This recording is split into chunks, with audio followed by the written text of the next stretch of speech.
Hi, everyone. We'll wait just a minute or two to get started. Let a few more people jump on.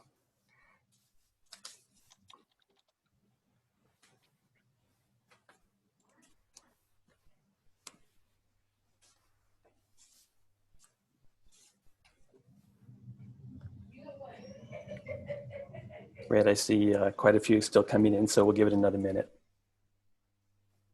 Thank you for joining us.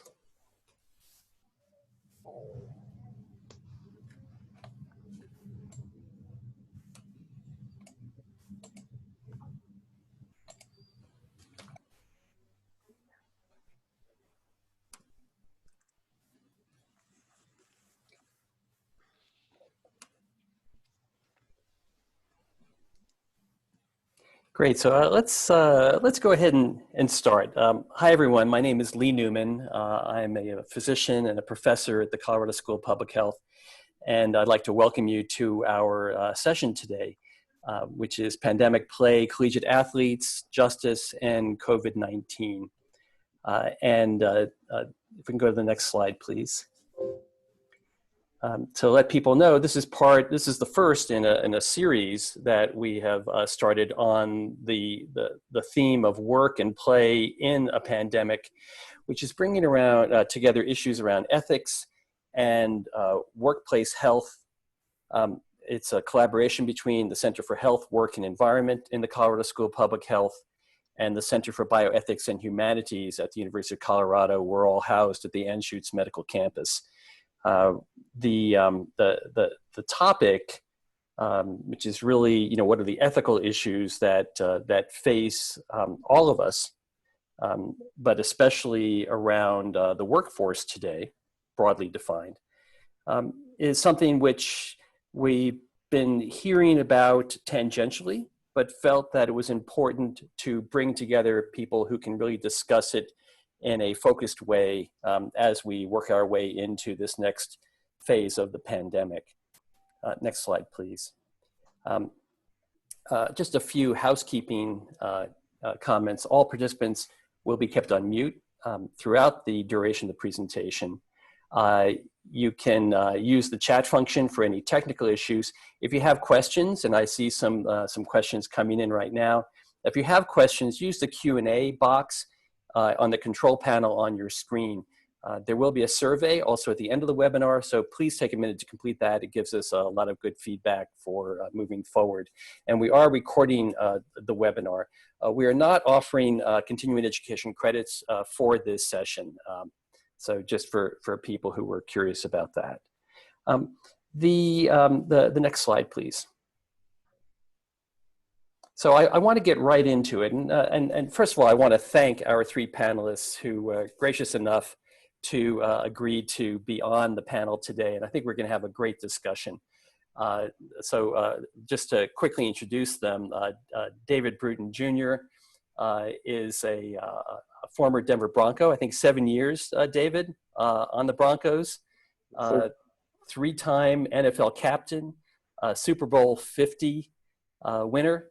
And is now in his doctoral program in physical therapy at the CU Anschutz campus, and we're delighted to have you and your perspective. I know before this you were at Notre Dame, I believe. Yes, sir. And then on to CU for later in your career with 7 great years with the Broncos in between. So you have a good perspective on this. Mm-hmm. Just for people who are interested, David is completing his doctorate and then plans to specialize in concussion and vestibular rehabilitation in the sports setting. So welcome, David. We have Christine Bao, who is an assistant professor, PhD, MPH at the Center for Bioethics and Humanities at the University of Colorado Anschutz. And she conducts interdisciplinary research, which intersects between health and policy and sports and ethics. So you're spot on, just a great person to have on this panel today. For people who don't know, Christine has won numerous awards for her work on sports-related brain injury, I saw that you've been named to the Forbes 30 under 30 list for sports. So Christine, thank you for being with us today as well. Thanks for having me. That's great to see you here. And we have Gretchen Snowenbus-Newman, who is an infectious disease specialist. She is an assistant professor of medicine at Wayne State University in Detroit. She is the founder and editor of COVID 101.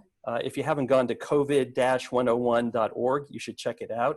It's a community-focused website that gives answers to common COVID questions. And since the start of the pandemic, Gretchen has focused on online education of clinicians and the community around COVID-19. She acknowledges, maybe admits that she is a recovering Patriots fan and will always root for the Red Sox. Sorry, David, you know, them's the way it goes. So, but Gretchen has been very focused on the issue of collegiate athletics. And if you haven't seen some of the pieces in Washington Post and New York Times and other periodicals in which she has been quoted about this issue, you should check those out. So thank you for joining us, Gretchen.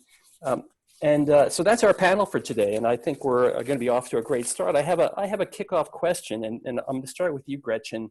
Mm-hmm. Can you give us, just to get everybody on the same page, give us a quick update on what do we consider to be the current state of colleges' COVID return to sport decision-making and policies, and maybe some of the issues that this has raised?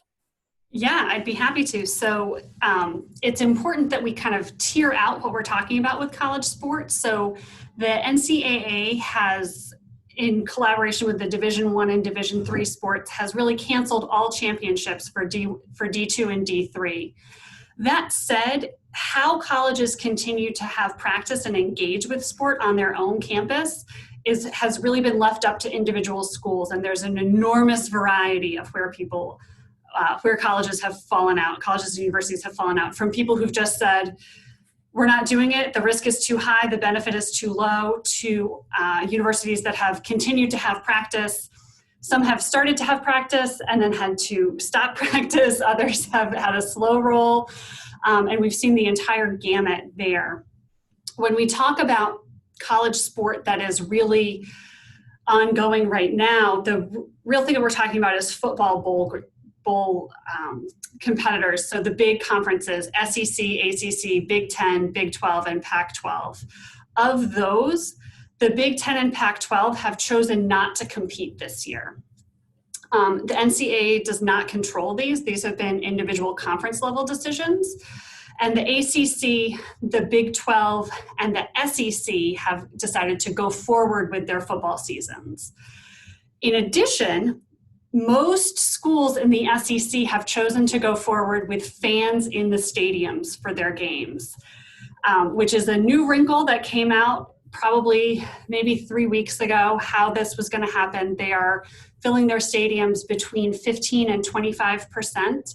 But when you think about these big SEC stadia, you're still talking between 15 and 25,000 people often. And so there's multiple layers when we talk about the conferences that have chosen to go forward with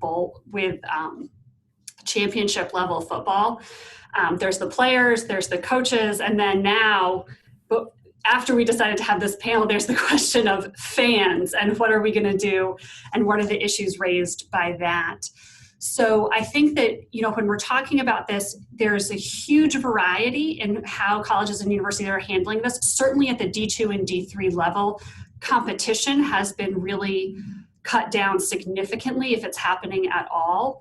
But when we talk about college football and bowl competing college football programs, we're still seeing a large variety in how people are choosing to address this, in everything from how often they're testing to whether or not they're reporting tests and how they're doing that piece of reporting.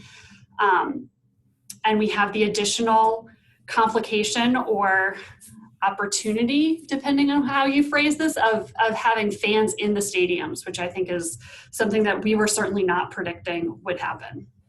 Yeah, I'd like to see us come back to that. Christine, do you have some things you'd like to add to kind of the lay of the land today?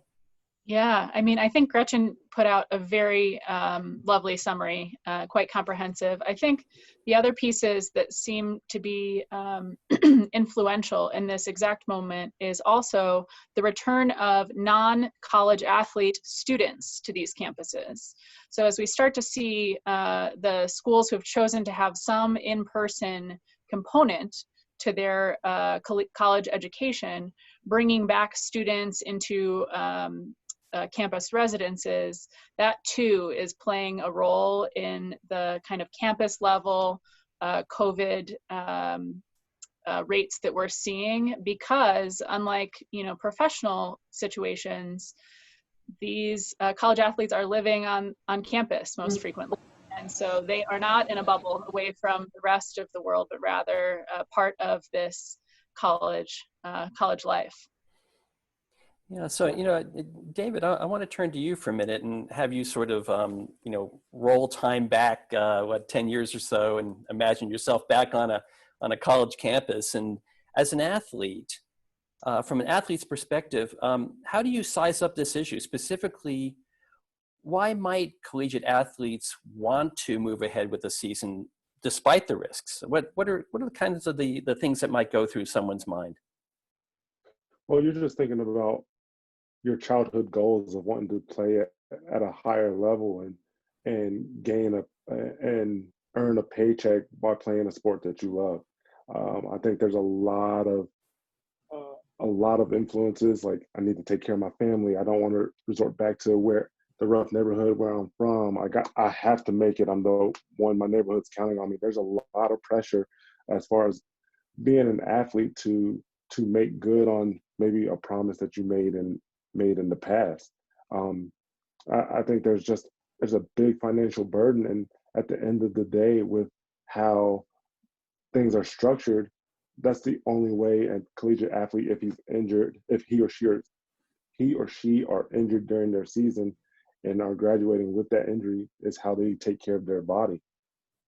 So I think this is a big issue, and one that we need to have some type of unity and solidarity as far as how we're going to approach it moving forward, because it's not just the seniors who are going to get affected, but it's also the high school athletes who are being adversely affected and down the line.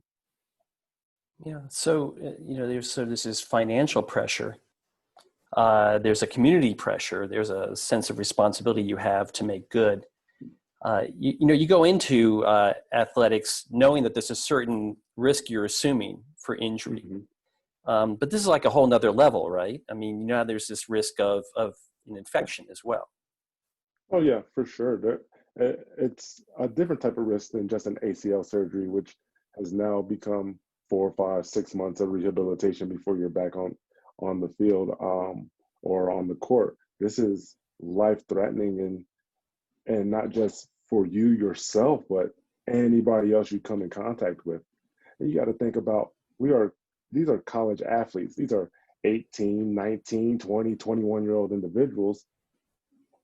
I'm not going to lie, when I was 18, 19, 20 years old, you were telling me to stay in a dorm, there'd be no way I was staying in a dorm. I was still going to try to be a social butterfly. Like, you aren't establishing that, you don't have that type of self-discipline being such a young kid, you know? So I think we have to take that age into the equation as well. Yeah, I think that's a really good point. It sort of leads to, I think, a related question, which I'm gonna come to you, Gretchen, for this one. You know, some might say, you know, so sure, young people can get COVID, but they rarely die of it. Mm-hmm. So, you know, how concerned should players and parents? Let's not forget about the parents. How concerned should players and parents be? I mean, are there long-term health implications if a student athlete gets sick from SARS-CoV-2? Mm-hmm. I think it's an incredibly important point, and it's something that whenever I speak about this, I make sure that this is the take-home message, is that death is not the only bad outcome you can have from COVID. So we know that any respiratory viral illness, COVID is a respiratory viral illness, carries the risk of causing myocarditis, which is infection and inflammation of the heart muscle. We suspect that we are seeing more myocarditis associated with COVID than we do with other respiratory viruses. It's very hard to say that with a lot of certainty, but we really do think that we're seeing more.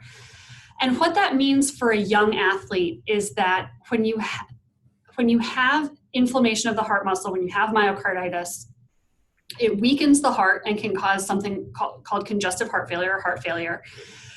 Most of that gets better over 3 to 6 months, but not all of it. And not everyone who gets this will come all the way back to where they were when they started. So better, when we talk about it medically, we mean that you do not have clinical heart failure. We don't mean that you're coming all the way back to an elite athlete status.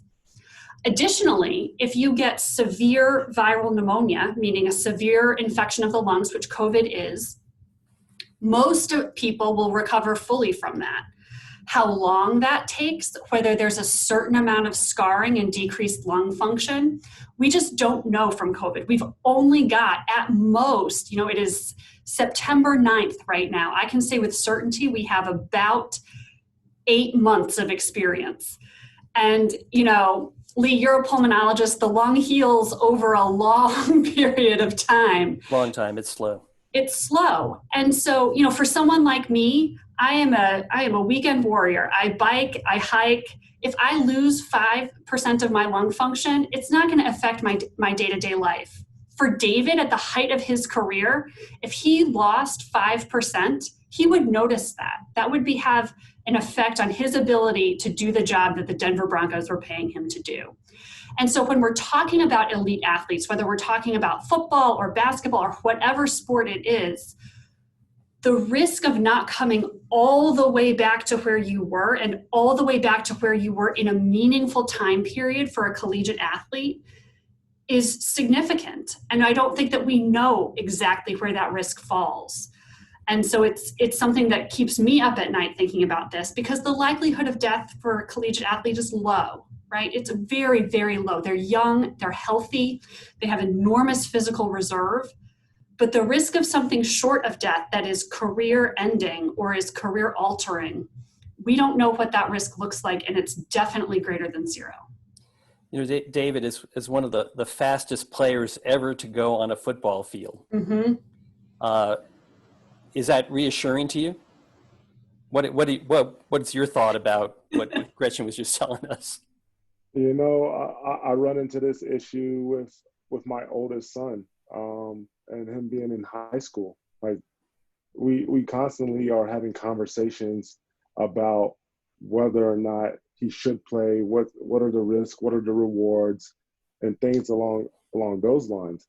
I think what Gretchen posed to us all was very informative. The fact that death is not the only consequence of contracting COVID, and just death isn't the only way your career ends. Death isn't the only thing that halts any chances of you becoming a professional athlete or being able to support your family or things of that nature as far as sports are concerned. And just as a father and worrying about that on a regular basis, my personal opinion would be to wait, would be the wait right now and see how it plays out and see how long it is.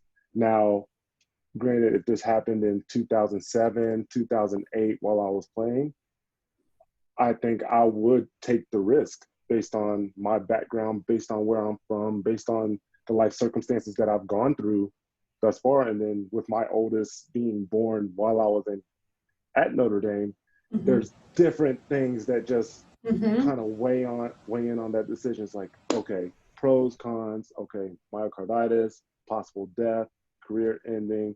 It's like, Yeah. and then you're like, okay, I'm able to buy my parents a house. I'm able to do this. I'm able to take care of my kids, things of that nature. Like you weigh all these options. And again, comes back to at 18, 19, playing at a high level. I think for me personally, I would take that chance. But as an older man, as a father, I do not want my oldest to take that chance. David, I think that one of the real challenges that we have communicating to 18, 19-year-olds is that we don't know what that risk number is. Mm-hmm. I can't put a percent, we don't know enough, we don't have enough experience with this disease to be able to say, it is this percent risk. And for you, that's what that means in your real life. And so I think that, my experience with athletes is that athletes are very numerically driven. They want to know what the stats are. They want to know the data and make their decisions based on that. And one of the real challenges that we've had is that we can't communicate with that level of specificity. We can say more, less, good, like it's just challenging. Christine, there are probably some analogies here to some of the things that you've been studying in athletes. I'm wondering how this sort of lines up with things that you've learned.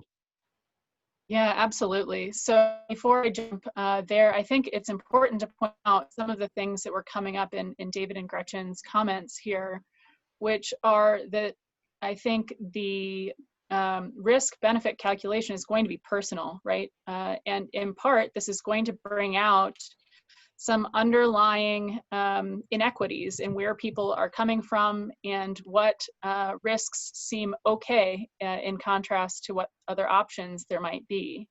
And so, that is maybe not necessarily just a college sports problem, but it is something that we should be aware of when we're thinking about putting this decision-making capability into the individual's hands, right? So by allowing individuals to choose to compete or not compete in the light of, for example, college football continuing to move forward, you're allowing people who come from probably very widely differing backgrounds to weigh what could be very serious risks and possibly very consequential benefits in their lives, but against a background that can be very, very different, right? And so perhaps exacerbating those inequities. The other piece is that we know that 18 to 20-year-olds are not particularly great decision makers, especially with respect to future things that affect their long-term future. We're all actually pretty bad at thinking through these longer-term risks and benefits, right? Humans are just not super great decision makers thinking about very long-term stuff. So you say, unknown number possibility of myocarditis that could affect you today, but might affect you for a long time, and it becomes challenging. And then the last little bit is, in addition to just not very good with the long-term decision-making pieces, we know that 18 to 20-year-olds, and especially men, and especially people who are thinking about an activity that they participate in already or feel like they know something about, tend to underestimate their risks across the board. So you add one new thing to a game that people have already come up with a calculus in their head that it's worth participating in. Well, is this one new thing going to tip them over the edge, especially if it's pretty unknown? I think that is a bit of a challenge. And I would say that this is, coming back to your original question, draw some parallels to the work that we've been doing with concussion, right? So we have the acute bit, concussion that can happen, during any practice or any game across sports, but in particular football, right? But then there's this long-term piece that we're learning more and more about, chronic traumatic encephalopathy, or CTE, this longer-term neurodegenerative disease that can come in some people from hitting your head over and over again, like you might in contact sports. And once that longer-term piece came into play, people were trying to figure out how to internalize this, how to, on the league and the school side, adjust the game to maybe make it safer. But on the individual side, like, what does this mean for me? An unknown long-term risk of a later life neurodegenerative disease. And it's really hard for people to make those internal calculations. I also think that there's important differences here compared to other sports injuries, right? An infectious disease is not an individual level disease. It is a disease that, by you taking on the risk of engaging in activities that bring you, close to other people in a high, respiration environment, contact in some sports, especially football, you're increasing not just your risk, but also everybody else you've come in contact. And I think we've already kind of touched on that. I think the myocarditis analogy, it is a possible long-term negative outcome. The difference here between the COVID myocarditis and the concussion CTE is that you see the possible long-term outcome relatively acutely. You might not know if it's going to be long-term immediately, but you know about the myocarditis on a relatively short scale. Whereas this possible neurodegenerative process, they don't see during the time that they're playing, right? So there's kind of lag and maybe some shifting of responsibility around that relationship between the initial injury and the later life process. Well, you packed a lot in there, Christine, which I think is really important. So it's not just me being responsible for myself; it's what impact I can have on others around me through this infection. But I've sort of heard in each of you a little bit of a suggestion that individual athletes can make their own decision, that they have that agency to decide whether they're going to play or not play. And I've heard David, you basically saying, well, there's a lot of pressure from other forces to make you continue to play, and we've also heard that there's sort of a drive for people to fulfill that dream. But I want to talk about this decision making, because you touched on that, Christine, just a little bit. Who are the decision makers right now? And as an ethical issue, are there potential biases that they have in making the decision that an SEC or some other league might decide to continue playing? What's going on here? If you can unpack for us a little bit, who actually are the decision makers? Yeah, it's been quite varied, to be honest. So when we were talking about athletes making their own decisions, that would be in light of the continuation of sports, right? So there have been some rules that have come into play. This is the NCAA level that said there should be no penalties against people who decide to defer a season in order not to expose themselves to the risk associated with COVID-19 and sports participation. But there have been active decisions, as Gretchen alluded to initially, around a number of different factors related to not just the continuation or discontinuation of sports, but how sports at a school moves forward, the level of testing available, the decisions to report testing publicly or not, right? There's a lot of pieces here. And we've seen that this has happened with the school level, at the conference level. We've seen state governors get involved, especially around these decisions around fans in the stands. The governor of Georgia seemed to be okay with fans in the stands, but not tailgating in the parking lots, right? And so there's this kind of intermingling of levels of decision makers. And when those decision makers decide to allow sports to continue, then it puts the onus on the athlete to make this individual risk-benefit calculation. You asked about, are there any kind of biases that we might see coming into play here? And I don't think it's a surprise to anybody, on this call, that sports are a very large industry.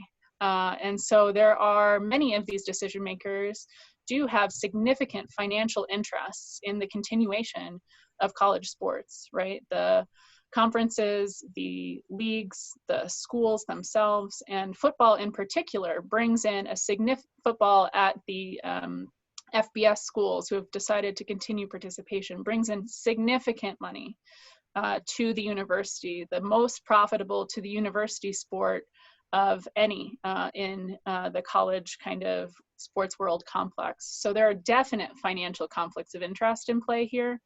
We hope that those don't unduly influence these decision makers, but it has to be quite hard for it not to come into their calculation, I would guess. Well, Christine, Gretchen, go ahead. Go ahead. I was just going to ping it to Gretchen because I think Good. She might also have something to add there. Yeah, I think that the way that the decision making has, to build off what you were saying about the financial incentives, the NCAA left it to Division II and III as well to decide whether they were going to continue with college football. And in an afternoon, Division II and III said absolutely not. Whereas at the FBS level, we saw weeks of agonizing before the Big Ten and Pac-12 finally decided, no, we're not going to do this. This is not, we don't have the risk benefit. And then, the SEC is the single biggest financial organization in college football, and they have been pushing the envelope consistently. We're going forward with it. Now we're going to go forward with the fans. If you look at, Florida State's going forward with fans and tailgating. And all of this is very hard to look at it and say that the finances aren't affecting it, because the more money you're making, the less likely you seem to be to cancel the season or delay the season until the spring, which is another option that is being considered. So Division II, Division III, football tends to cost money, not bring in money. As a broad generalization, they very quickly were like, absolutely not, we can't do this. Division I and FBS in particular has really pushed forward, and they're the ones who make it something like a $4 billion industry. And so it's a lot of money for these schools. So, and I would say that we've been seeing varied transparency on the factors that are considered in those decision-making processes. And where we've seen more transparency have been from the conferences who have decided not to move forward, rather than the conferences who have decided to move forward, right? And I think that too is something of an indicator about what might be influencing these decisions. Absolutely. So, there's this concept of in loco parentis, and, you go to a college campus and the college takes some responsibility for ensuring the well-being of their students in lieu of the parents who can't be there. It seems like that would be kind of a rough conflict of interest to have, wouldn't it? Yeah. Yeah, I mean, I think, go ahead, Gretchen. No, that's all I have. Yes, it's challenging. The only other thing that I would add to this is that I want to make sure that we're being clear that it is developmentally appropriate for 18 to 22-year-olds to not be future oriented. This is not a criticism of them, that we're not saying that, college athletes are somehow developmentally behind where they need to be, and that anything like that. They are absolutely where they are developmentally supposed to be, and they're behaving in developmentally appropriate ways. That's part of why we have in loco parentis. So, I'm watching some of the questions that are coming in, and one that sort of flows from this, which I want to pitch to you, David.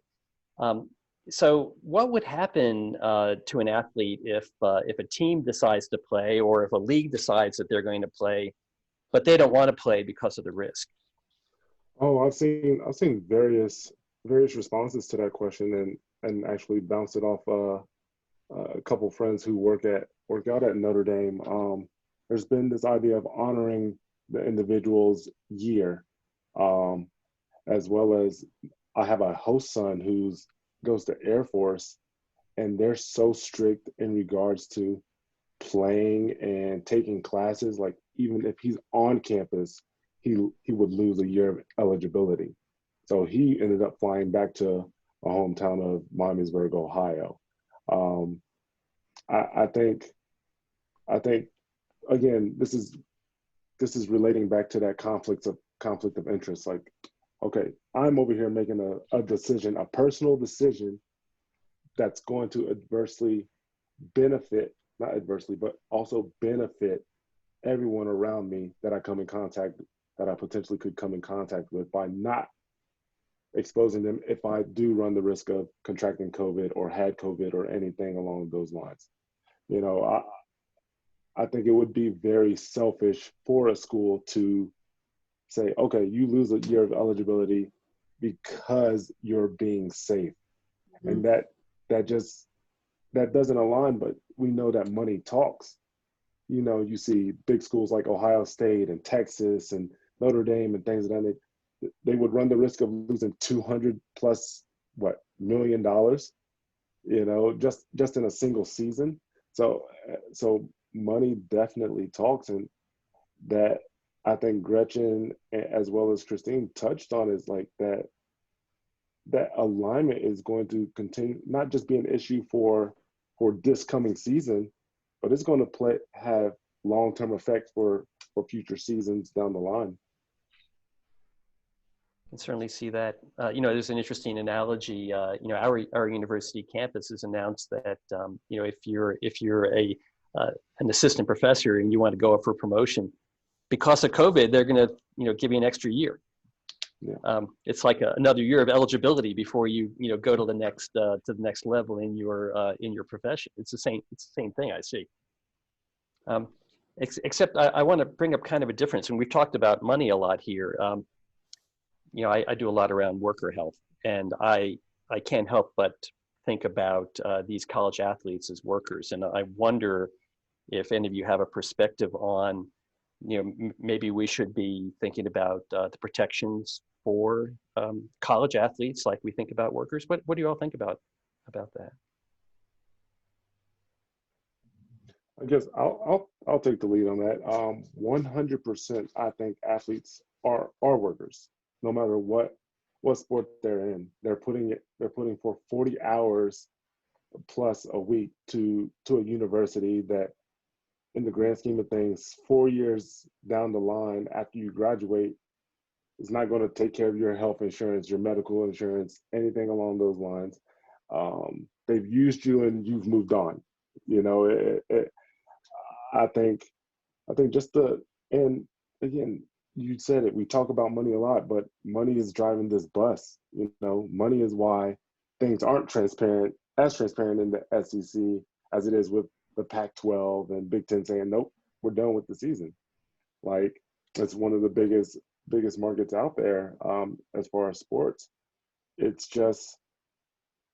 downright unfair and unjust to not take care of players after they leave, after they broke their bones, bled, you know, worked their tails off for 4 years for a university, and not be taken care of for some type of period after they're done. And for me personally, you know, if I didn't go into the NFL, what further problems would I have, like, to not have that extra bit of insurance? I've been blessed enough to play in the league, and the NFL has established some type of an insurance plan for after you're done playing for up to 5 years, but that's more than what the colleges are giving all these athletes. And I think the college is what needs to do it the most. Do you think college athletes should be paid and have workers' compensation insurance coverage? Oh, we want to go down that rabbit hole. Okay, yeah. Well, I'm really asking, will COVID change that conversation? And that's one of the questions we got on our side Q&A. No, will this change it? I don't think it's going to change the conversation at all. I think it's going to delay the dialogue a season, maybe, but this isn't the first time it's came up. You know, 2020 is not the first time that should college athletes be paid. It came up when I was getting recruited in 2004. I mean, it was just up there a couple years ago. Maurice Claret had an issue with being paid as well. So, like, there's things of these conversations are going to keep happening until something's done for it. Now, in regards to a pay scale or workers' comp and how they're going to, you know, manage that and balance that I'll leave that to the numerical experts, because I have no idea. But I think 110%, you know, athletes should be paid or taken care of at some way, shape, or form during play and after play. So could we maybe, Gretchen and Christine, kind of play out this scenario? And you know, one of the questions that we got is, you know, are there protocols in place for athletes who experience myocarditis and want to return to play? And, you know, is there something like we have for concussion protocols? And you know, what do you all, what are your thoughts about what David was just saying about, you know, how do we treat workers? How do we treat athletes as workers? Yeah, I'm happy to talk about the protocol. Oh, go ahead. Yeah, I just wanted to tag on. So, David, I think your point is really interesting, and I definitely agree that the discussion around athletes as workers and athlete pay is not going anywhere. But I actually think that COVID has already changed that conversation, right? We've seen, initially it was the football team at UCLA collectively came together with a set of concerns and effectively demands around safety, right? And that is relatively new and in something like a union, right, type of move.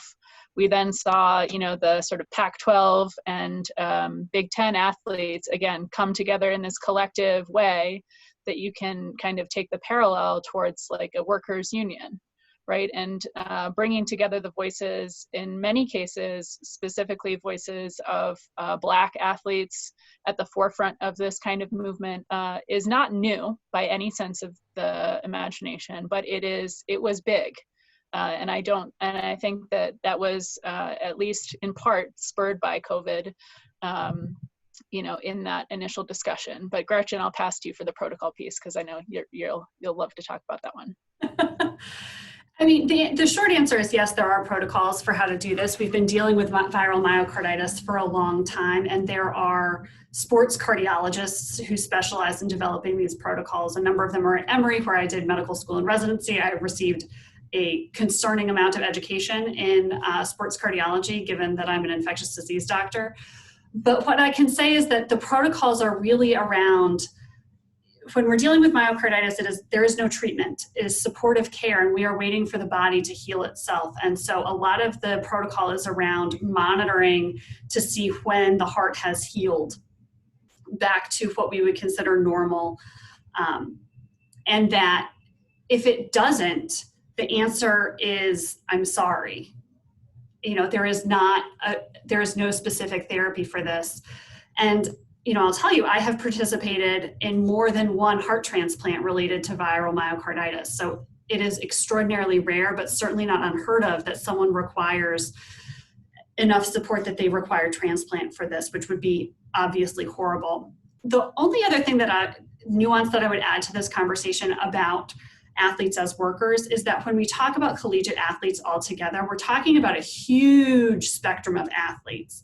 So I went to a D3 women's college, and the athletes at my D3 women's college were students who also happened to play sports, and their primary role was as students. And I think that that's a hugely different ask that the college is making for them than someone who is playing FBS football or NCAA Division I March Madness basketball. It is just a different relationship that athlete has with the school.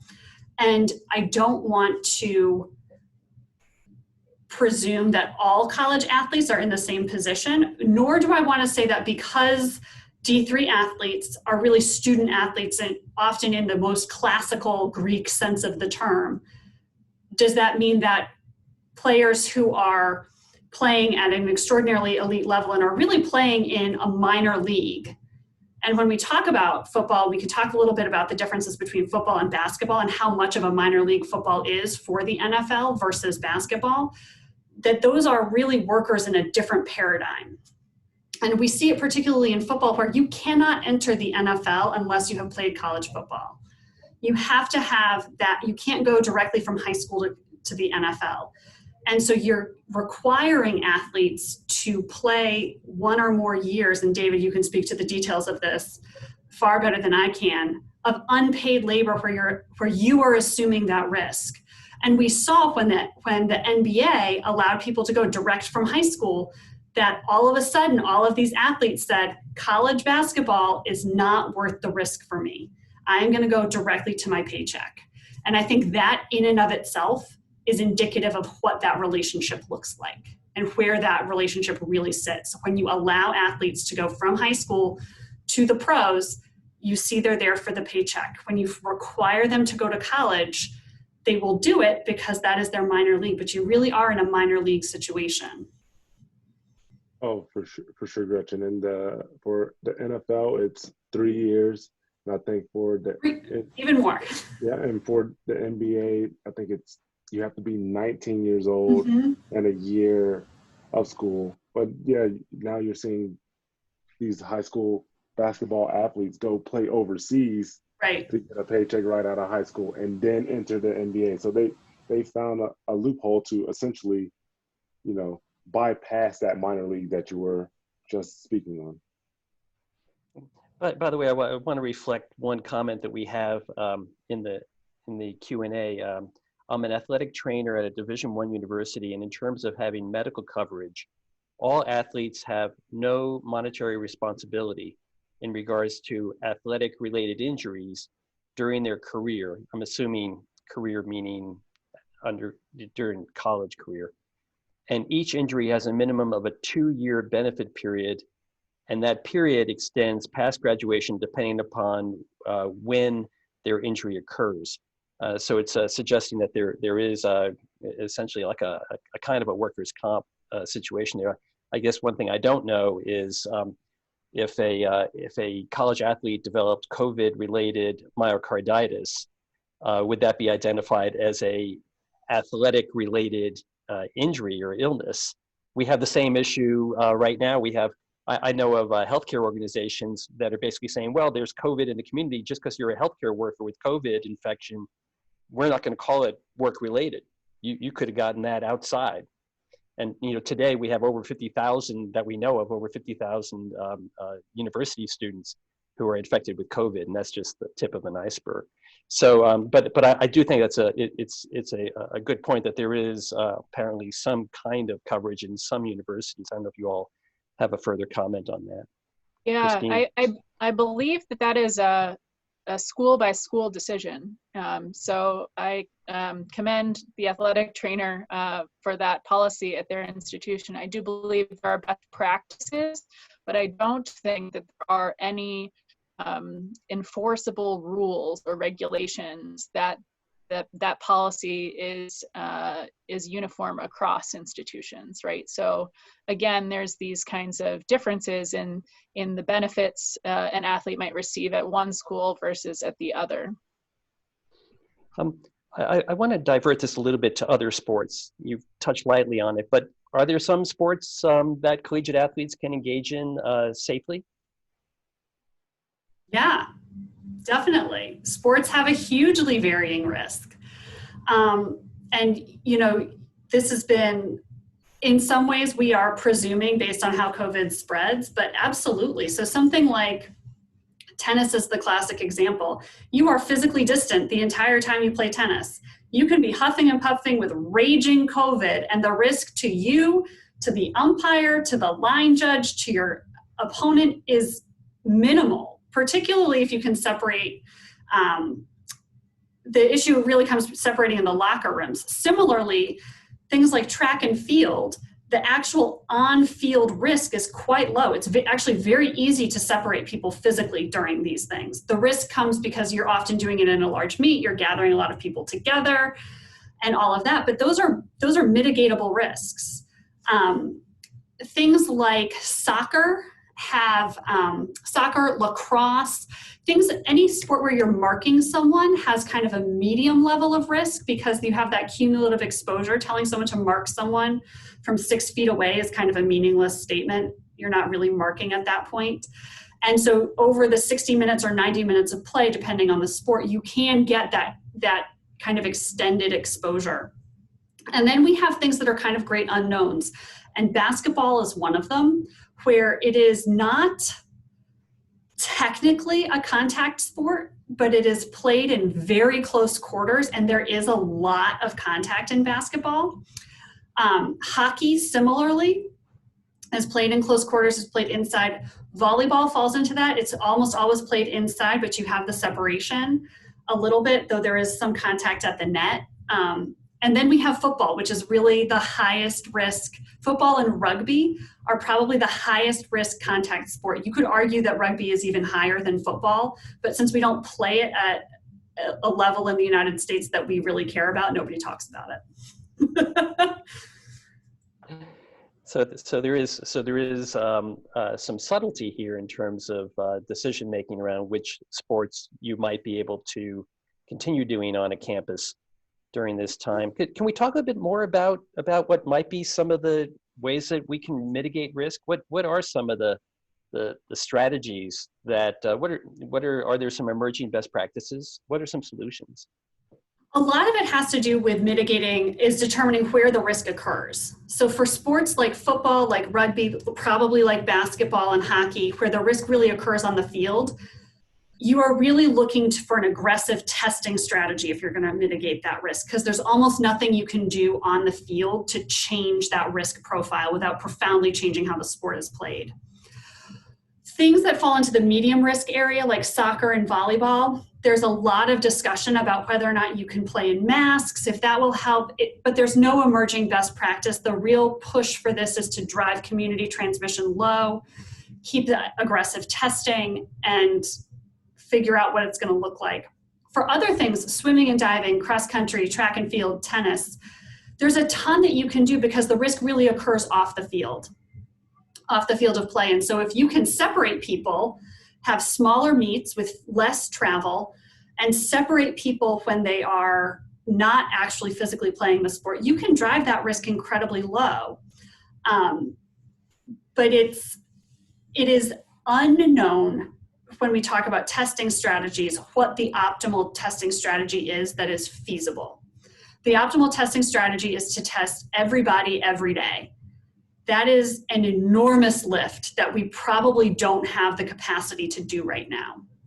We know that symptom-based testing is not sufficient, that you have to do broad-based screening when you're talking about people who are going to have this much close contact. And because the symptom-based screening strategies have failed, quite honestly. But is every third day enough? Do you have to go every second day? Do you have to go every day? We just don't have the data to tell us exactly how to go about doing that. And we don't know what's really feasible is the other thing. And testing is so hyper-local in the United States, and I'm happy to talk at length about why that's terrible. But it really is very different. So the testing capacity in Florida may be different than the testing capacity in Oklahoma. It's certainly different than the testing capacity in a place like New York. Is different than it is here in Detroit or in Michigan. And so it's a very complex thing to think about what an optimal testing strategy is. David, if you think about the college athlete, do you think that given the option of continuing to play, but having to submit to a test every day and to maybe strict measures around being quarantined or limited engagement with other people, how do you think that would fly? I'd make me feel a lot more comfortable and confident that we're taking the necessary precautions to ensure that myself, my teammates, and whomever I come in contact with are safe. But with that being said, what about the other teams? Do they have the same policy in play? Christine alluded to it. Everything's on a school, a university, on university basis. Like, it's all dependent on what they want to do and how they want to go about player safety and student athlete wellness and things of that nature. So I think it doesn't just solidify my answer. Like, yeah, for sure, I'll play. I'll go out there and tackle and run my head into a brick wall and things like that every other play. No, I got to know what's going on with the individuals in another jersey, because that's essentially, like, that means nothing that me and my teammates are safe, but I get on a plane, I fly and play in Duke or whatnot, and I don't know what protocol they have in play. Or even what their numbers are. We just saw this with Oklahoma, is not releasing what their testing numbers are. And that is a huge question for me. Christina, you can address the kind of ethical implications of this, but. Yeah, we just recently saw, as Gretchen alluded to, the head coach for the Oklahoma football team came out and said that they were not willing to release their COVID counts publicly because of competitive disadvantage. Right? They didn't want their competitors to know kind of the standing of their team, and made parallels to kind of an injury report or something like that. But a viral respiratory illness is very different than a non-transmissible knee injury, for example, right? And so that does raise a lot of questions. And I think other questions that come up too are, questions around the prioritization of athlete testing over community testing, right? If we need to, in order to have sports safely, test at such a high rate, and yet the community around, because of this hyper-local unfortunate testing situation, is unable to have regular testing at all, you know, there are real questions about priority access. There's also questions around the not just the athletes and not even just the coaching staff, but the broader network of people involved in the putting together college sports, the janitorial staff, the you know, everybody involved. And, you know, do they get access to the testing? Are they, you know, being exposed because of this desire to have sports? You know, and how does that function? How do we ensure that they too can be safe if in fact these sports continue to move forward, right? There's a lot of ethical questions that come up when you're trying to figure out how to handle a, you know, viral respiratory illness and still participate in group activities. You raise a really, I think, serious issue ethically about, you know, whose lives do we need to protect, and you know, do all lives matter in regard to protection of health? And I want to add another dimension to this, which is, and I don't know how this is playing out so far on the college campuses, but we also know through this pandemic that we're seeing particularly high rates of infection and consequences of infection in Blacks, in Latinx, in low-wage workers. You know, there are different groups that seem to be experiencing a worse run through COVID. Where does that fit into this portrait of collegiate athletics? Maybe that's a rhetorical question. I mean, I think, go ahead, Gretchen. No, Christine, please.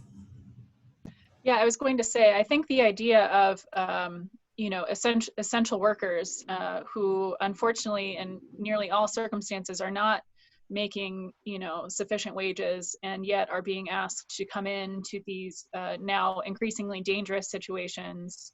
And in the case of college athletics, if they are not themselves provided with some level of protection, whether it's PPE, distance, or testing to ensure that they, if they themselves, you know, are infected, do not then transmit it to their family or friends or other contacts. I mean, it is a real problem, right? And it's not the problem that we're talking about nearly enough, unfortunately.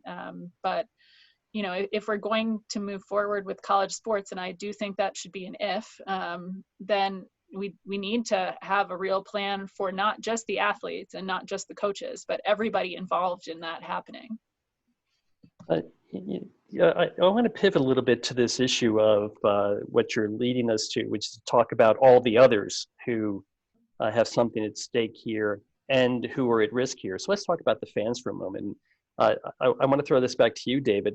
First of all, from an athlete's perspective, what do you think it would be like to be playing a collegiate sport or a professional sport with nobody in the stands?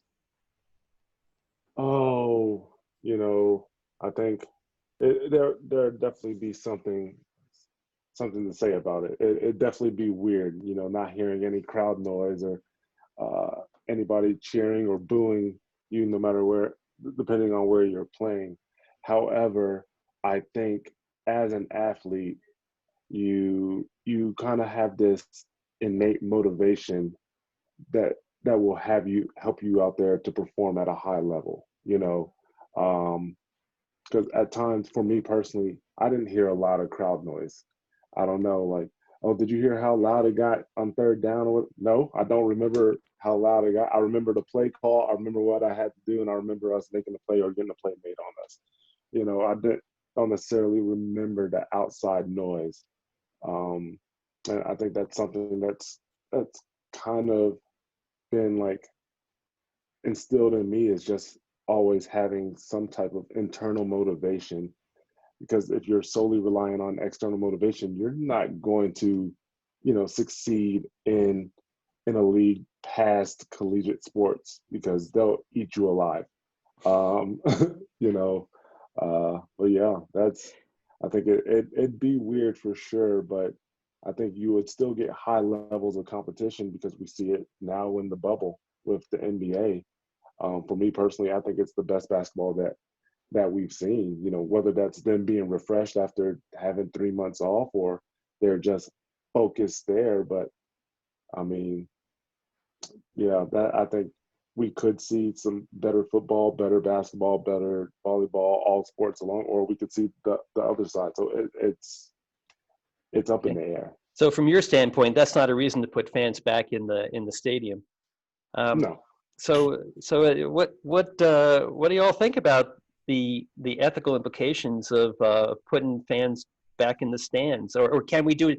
Maybe we can do it safely. Maybe we could talk about that first. Is there a safe strategy for doing that? No, there's no safe strategy. When we think about what makes something a safe thing to do, there is no way to drive risk to zero. It's impossible.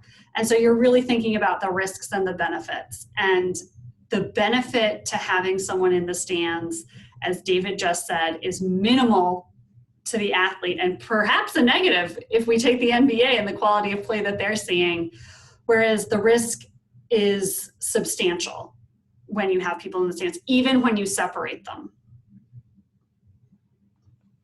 So if that's the case, Christine, what's your kind of take on this from kind of an ethical and public health decision-making standpoint?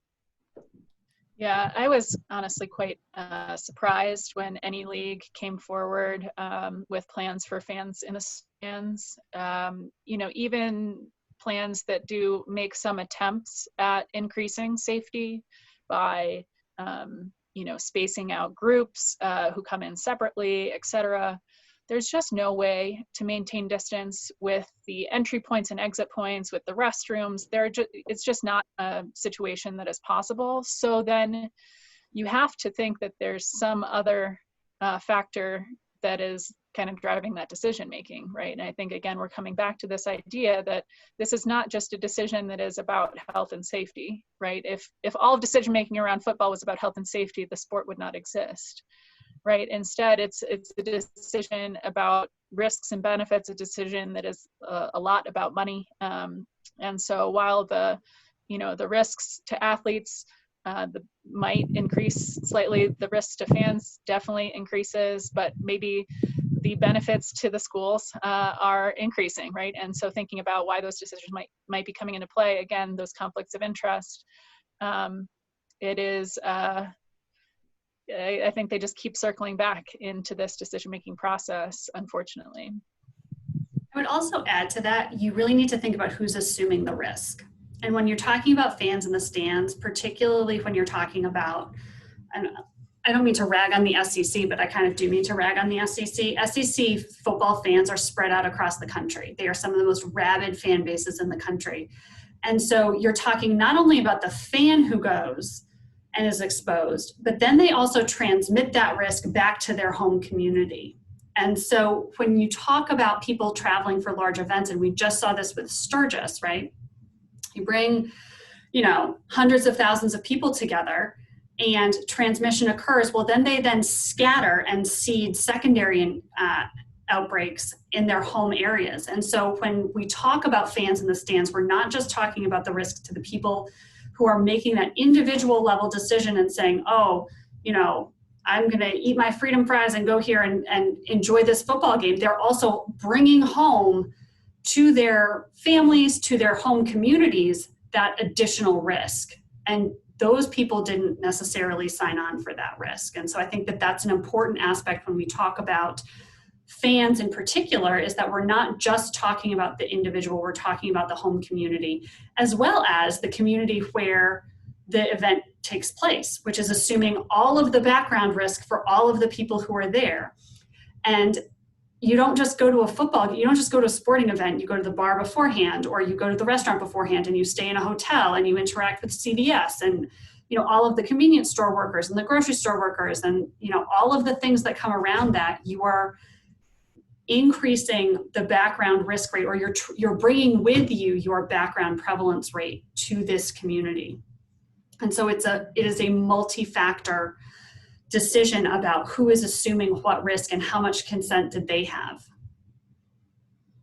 So it broadens this whole issue. It's no longer just an issue about the pandemic and its implications for an athlete.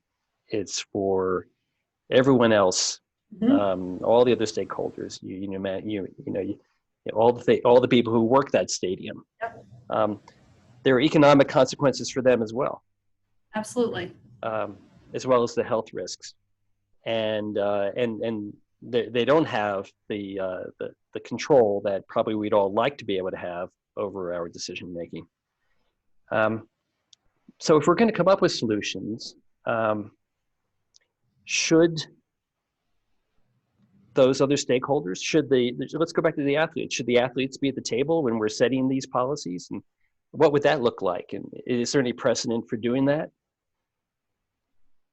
David, in your experience, do college athletes have a say in how they're protected on and off the field?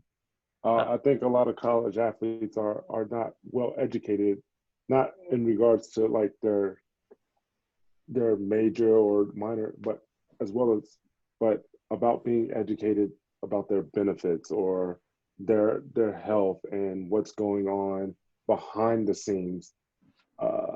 Outside of just the locker room, meeting rooms, and things of that nature. I think the student athlete has such a pivotal voice in any type of discussion. And Christine mentioned it with UCLA and their players and these quote unquote unions that are being organized. I think they have a huge voice and should use that voice. They have a platform. They should use that platform, especially since the NCAA's core values are about well-being for the collegiate athlete. But yet we want to put their health and everything at risk and their families at risk by saying, you know what, SEC, we're going to have football. We love football. We need our football. If our players get hurt, it's the same as getting COVID. They'll bounce back and go back and play. We'll quarantine them and they'll come back and play. Their focus is so narrow and so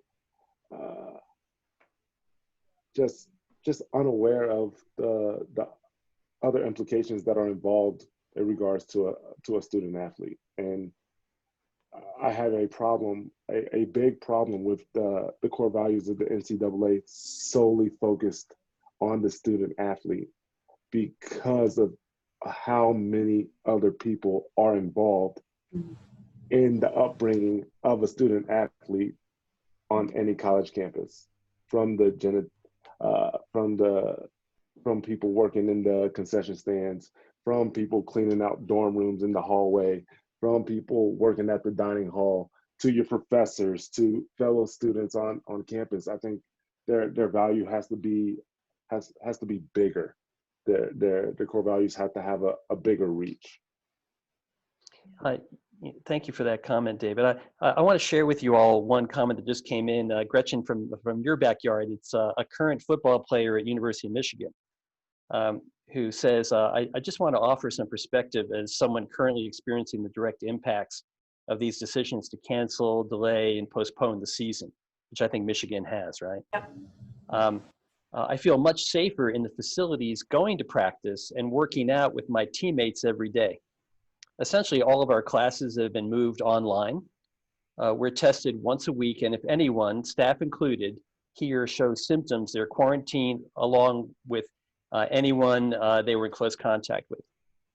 If we did not have practices and workouts right now, I am sure that my teammates and I would be at a much higher risk of contracting COVID. There's no telling what policies other programs have in place, but our model has been very effective in keeping spread of the disease on our team at a minimum.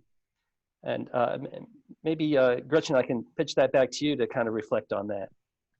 I think it's a super important point. We see it with athletes at every level.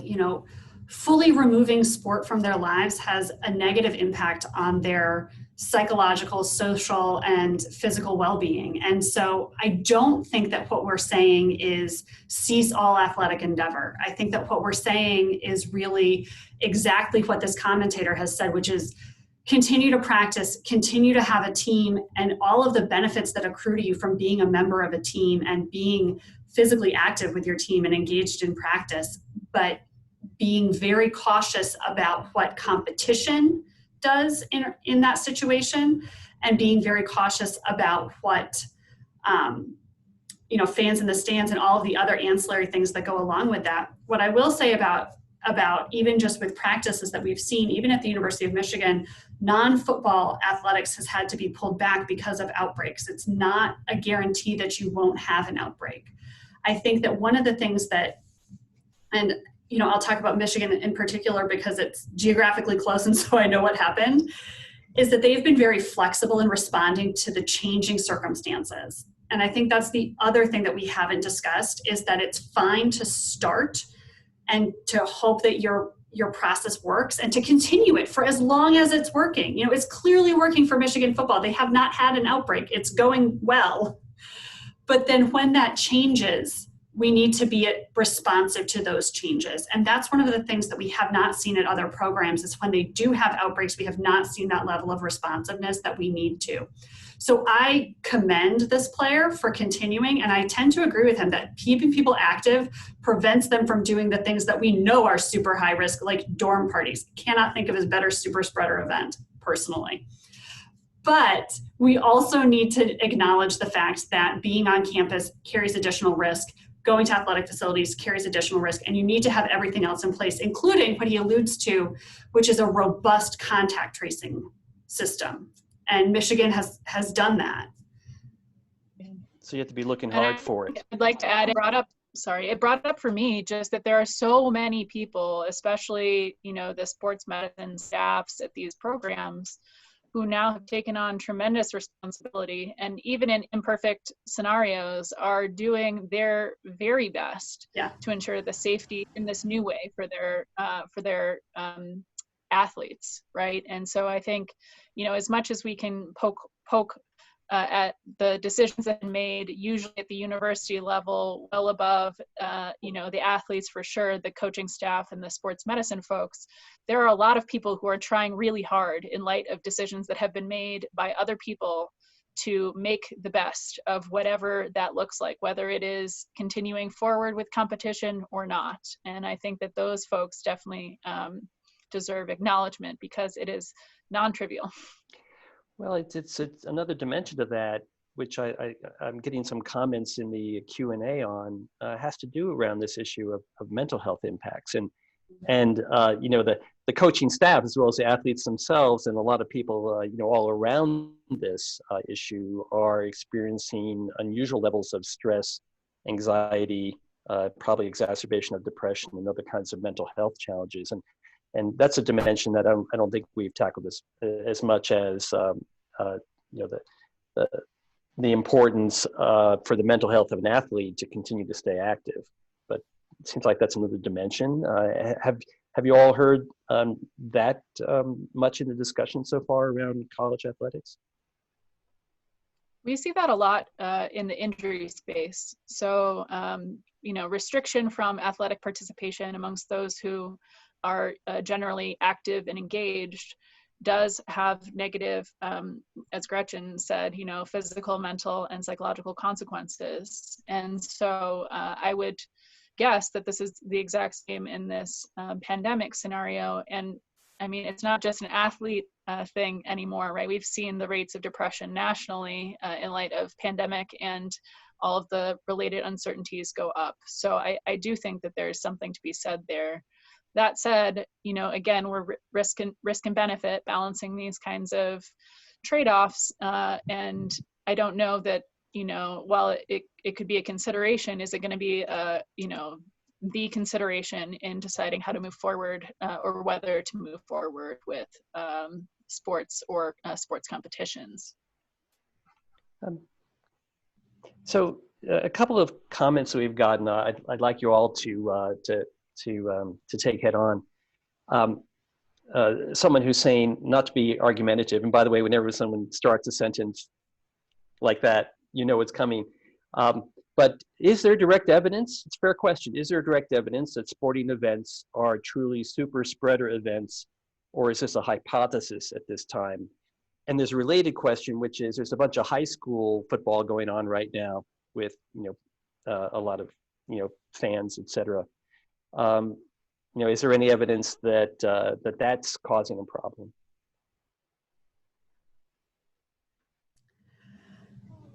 We have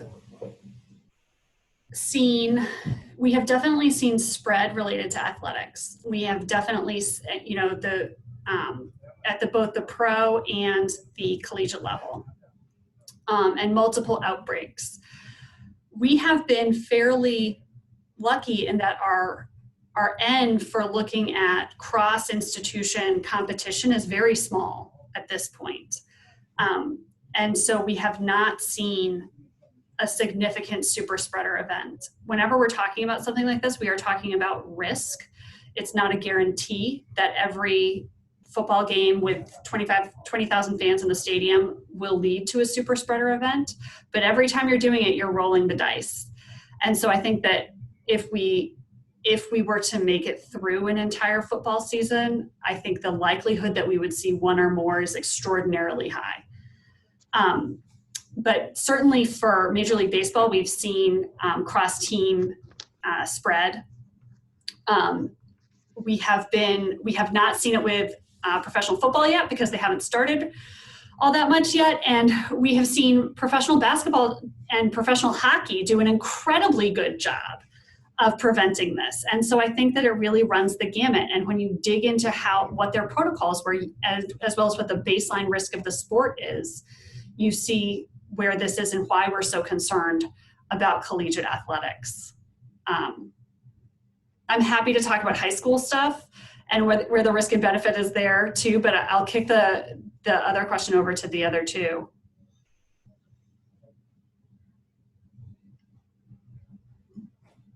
I don't know that I remember what the other question is at this point, so I might need a Do reminder. we have data do we know for a fact that sport will spread COVID? No, we don't know much around COVID, for a fact in any capacity, right? And so we're trying to make as informed of decisions as we can in light of incomplete evidence.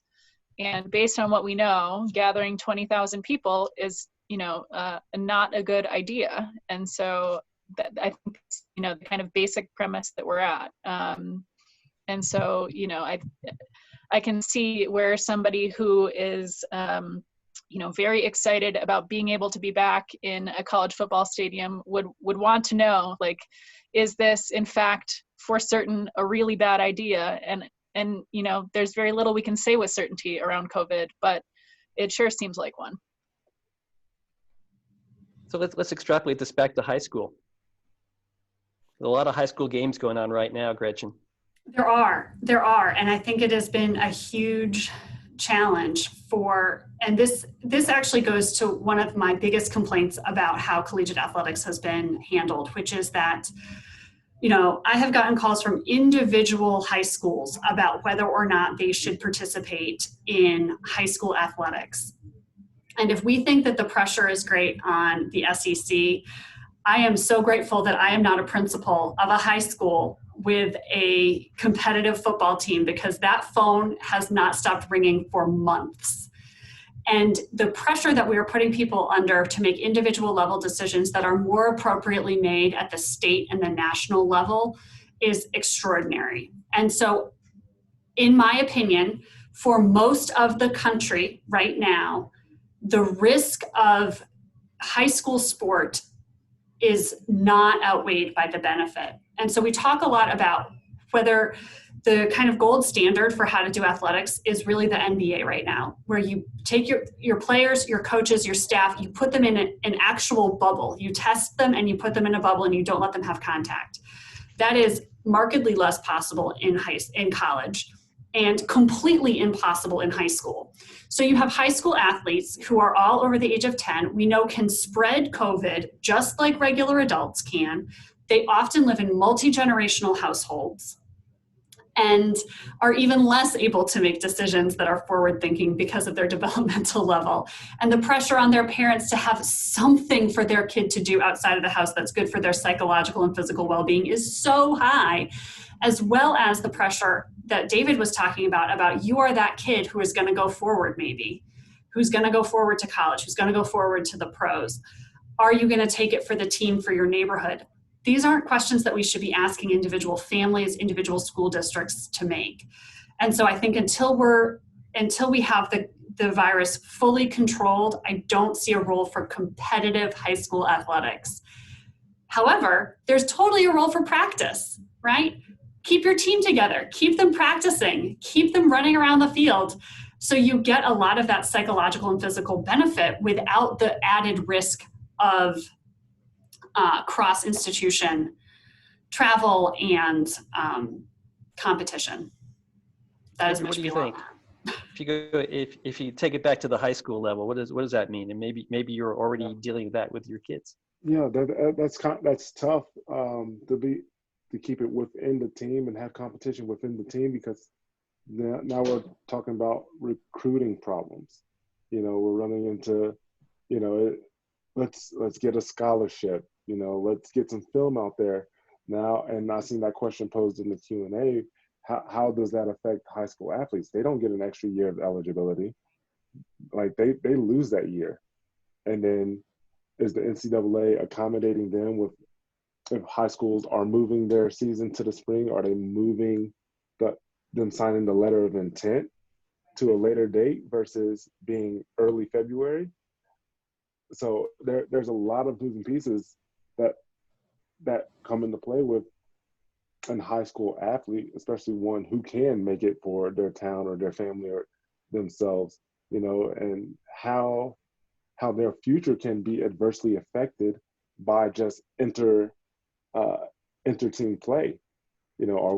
Is the coach still putting out the film? Is it as credible even if the coach is putting out the film, because they're going against the same person day in and day out? And Lee, I am running into that situation with my oldest being a freshman in high school. Like, is it safe? Like, I know he wants to play college ball. He wants to move forward. He wants to be like dad in a sense in that regards. And I don't see how that necessarily would be possible if he's not having to play against other teams, other jerseys in different cities and things of that nature. And for some of these kids, this is their performance in high school is how they're going to be able to get to college, period, as well, right, David? Make or break, make or break. Because for me, I was a late bloomer. I didn't get my scholarship till the end of my junior year, as far as the actual school year, end of junior year. So if I don't have the scholarship and don't commit by then, and say COVID happened back when I was coming out of school, now and I'm over here trying to, I'm banking on my senior year to do this, that, and the other. Where do I end up? What school do I go to? Do I have the same opportunities? Am I able to play in the league? Am I able to, be in a doctorate of physical therapy program years down the line? There's a lot of things that may not have fallen into place if I didn't have that opportunity. Yeah, and that counterfactual is it's very real for people. It's very real. We're coming up on our closing minutes. You all have been amazing. This is a very intense discussion, obviously, with a lot of passion, a lot of knowledge here, and I want to thank you all. I do want to give you each a minute or two for. Are there some other ideas or thoughts that you want to make sure that we share with each other before we sign off today? And maybe Christine, if you could, I could start with you if you have some additional thoughts that you want to share. Yeah, sure. Well, first, I just want to say thank you to everybody on the panel and to everybody listening in. This has been a really fun discussion. I think for me, the idea of who should be making these decisions, how they should be doing that procedurally, and what should be considered is really important. the idea of transparent decision-making, including the right stakeholders in the room, which will vary by context. And, you know, thinking about the implications, not just for the athletes who are important and the coaches who are important, but in the case of a, you know, respiratory illness transmissible from person to person, the broader context. And so we haven't seen a lot of very detailed accounts of how these decisions are being made. And I think transparency is important in this context, as we see high schools having to make decisions, were colleges to have been more transparent in how they come to their decision-making processes. Perhaps Gretchen wouldn't be ringing off the hook, right? They have a model for how to go about making these decisions on their own. And so for me, I think that that's a really important place for folks to keep thinking, and for hopefully to make, in light of some sports continuing to move forward, where we're probably going to have to be continually thinking about these decisions, to hopefully incorporate some of those aspects into their process. Gretchen, let me turn to you for some parting thoughts as well. I think that the first thing that I would reiterate, and thank you guys, this has been a really amazing discussion, is that death is not the only bad outcome, particularly when we're talking about young people and particularly when we're talking about elite athletes. The second thing is to really reemphasize what Christine has said. I think that it is, and this, I'm going to just tell you my personal opinion here, it is a travesty that we are asking colleges and high schools and parents and athletes to make this decision. This is a decision that we as public health and university administrators, this is a decision that we should be owning, and it is our responsibility to make it possible for those athletes to continue on with their lives. That is something that we should be owning and should not be asking individual athletes, individual families, or even individual schools to make. We need clear, objective guidelines so that divisions and conferences can say, we have met this guideline. It is experts who have no vested interest have said that this is an acceptable risk benefit. We are moving forward, or we have not, and therefore we are not moving forward.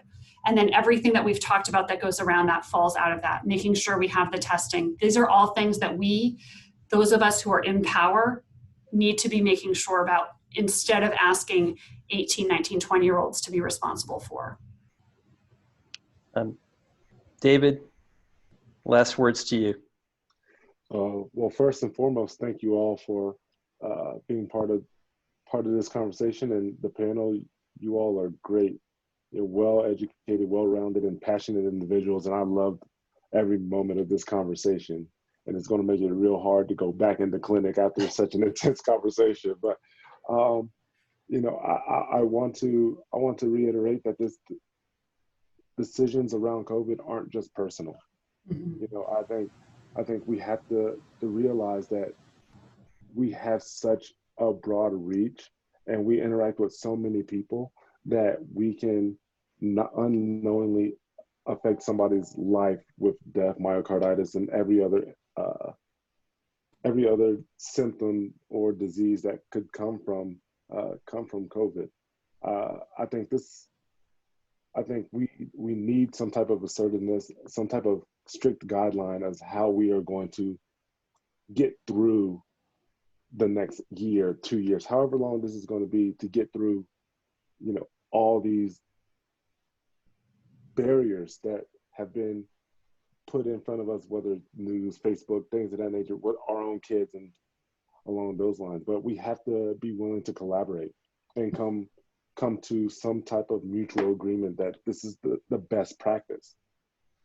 I think just because the SEC took the bull by the horns and said, we're going to play, that doesn't mean that's the right decision. It doesn't mean that, oh, they're willing to take the risk, that's the right decision. I think it's a combination of family, the individual, the player, the neighborhood, the community, everybody, the fans, everybody involved. And we have to look at COVID not just as an individual diagnosis, but it's essentially affecting the whole world. And we have to keep that in mind. It is not individualized, it is worldwide. And with with that, that's my parting words, and thank you. Bam. Thank you, David. I want to thank also all the people who tuned in today. Your questions have been great. I'm sorry, I tried to integrate as many of them as I could in the time we had. But I want to thank you for your participation. I also want to thank Dr. Winia and the whole team at the Center for Bioethics and Humanities at the University of Colorado Anschutz Medical Campus, my Colorado School of Public Health, our Center for Health, Work, and Environment, and all of our team that's contributed to putting on this series. I want to alert people, if you thought this was an amazing conversation, which I really think it was, put on your calendars noon Mountain Time, October 7th and November 11th, because those are two more sessions on ethics and work that are going to be coming up. October 7th and November 11th, stay tuned for the announcements on that. I want to thank our panelists. You all are amazing. Keep up the communication, keep up the good work. Gretchen, thank you for being with us from your infectious disease clinic in Detroit. David, from your clinic on the Anschutz Medical Campus in physical therapy, good luck with the rest of your degree. Christine, somewhere approximately around the Anschutz campus here in Colorado, you've been just great participants. This couldn't have. I feel like I've learned so much, so thank you. Kira, I want to turn it over to you. I think we please do stay on to complete a post survey that we have for you all. And with that, thank you for joining us today. Thank you so much. Thank you. Bye-bye. Thank you.